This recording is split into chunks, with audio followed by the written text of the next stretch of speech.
Welcome back, everyone.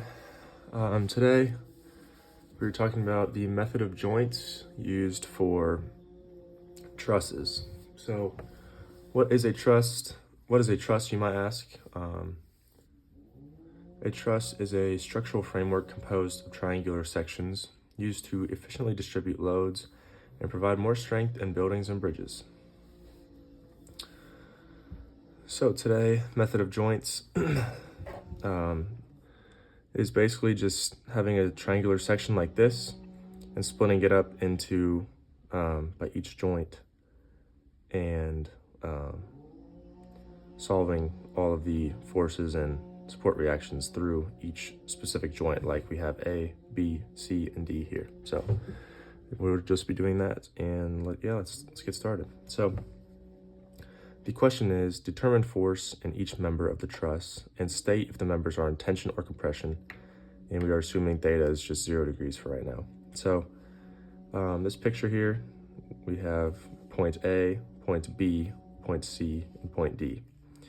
And we have a 3 kilonewton force to the right at D, a 4 kilonewton force going down at B, and then we have a pin and a roller. So we can assume that, we'll just assume this is up, CY, we'll call that CY. Just a roller just has a vertical support, or vertical force. And then a pin always has a horizontal and vertical support.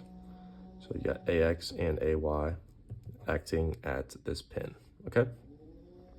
So now we need to find the support reactions for A and C.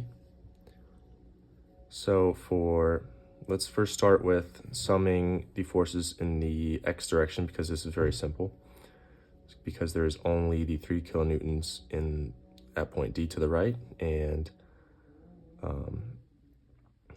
we are assuming this AX is going to the right as well. So if we set this up like this, we end up getting AX equals -3. Hold on.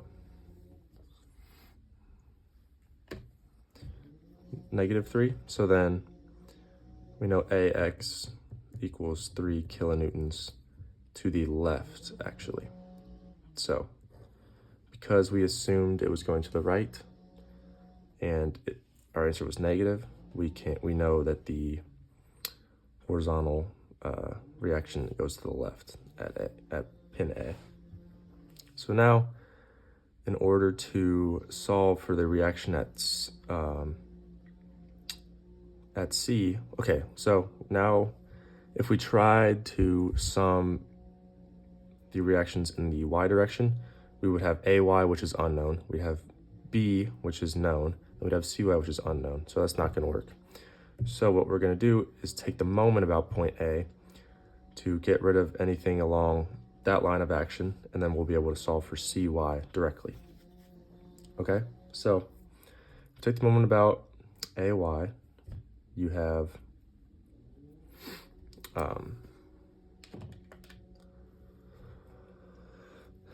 here we can start with the positive. So counterclockwise, we know CY is going to be counterclockwise because we can pretend if this arrow kept going that it would push this beam right here, it would push it counterclockwise, which was positive. So we just start with the positive direction. CY times the distance, force times distance, 4 meters. And then B is going to be negative, and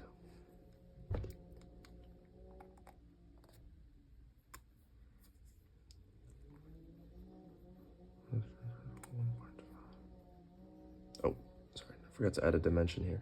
That's what was confusing me. Okay, so then we have the negatives. So you're gonna have, set this equal to, you're gonna have -4 kilonewtons times 2 meters. Or no, we can just call this positive since we're setting it on the side together. And we have plus 3 kilonewtons. So this 4 kilonewtons, we know that it's going to be negative. So we're setting it to the negative side because along this beam, if this arrow, pretend it was coming from here, it would knock this beam this around this way clockwise, so that was negative.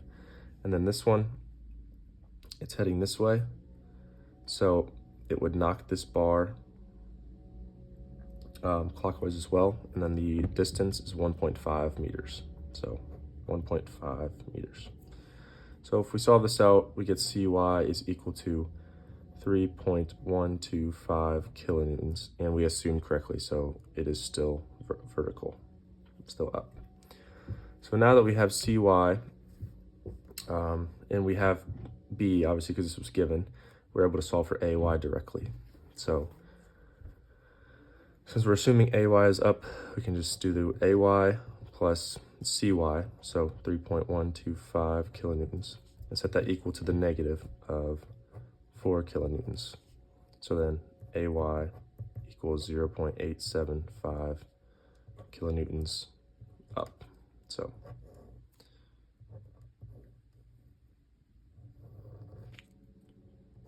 I'll give you guys a second to look at that since my hand's been in the way for a while. So these are the support reactions we found. All right, so now where method joints actually starts, so this is step 2. And we're gonna do like 3 different steps for this one. So we're gonna take the free body diagram. You can choose whatever really, but we're gonna start here with joint C. So this joint right here. So taking that free body diagram, you're just gonna have FCD, for CD, you're gonna have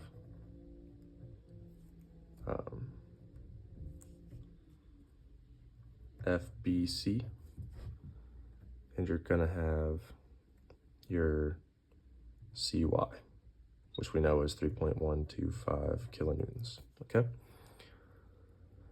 So dimension-wise, we know this is gonna be 2 meters. No, this is gonna be 1.5 meters. So something you might have seen already, or maybe not, is that if we did the Pythagorean theorem, we would see that this hypotenuse here would be 2.5.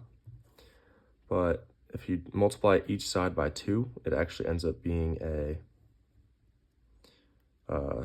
3, 4, 5 triangle, which is very, very nice if your teachers give you these in class.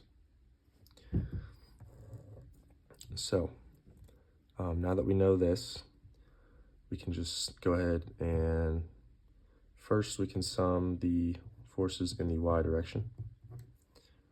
Okay, so since 3 is the vertical side, we know it is going up.